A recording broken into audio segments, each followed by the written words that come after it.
gölgeden aksana gönül Güverdeyi öydüdü Tündürüde daydur Köstene giyen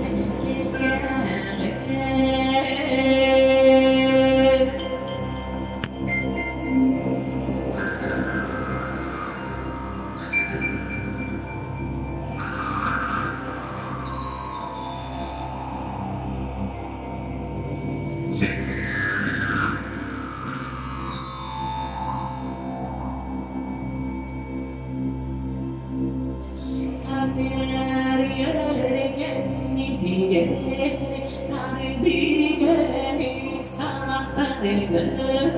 Tarı biri carbayır Takdir hani bir takdir ahtıramaz Taksana giyen geriye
İncimi çok kukuallarda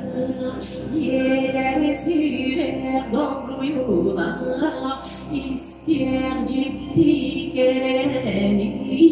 İster kurduk ananın İstini çugastige İle köstün gelyer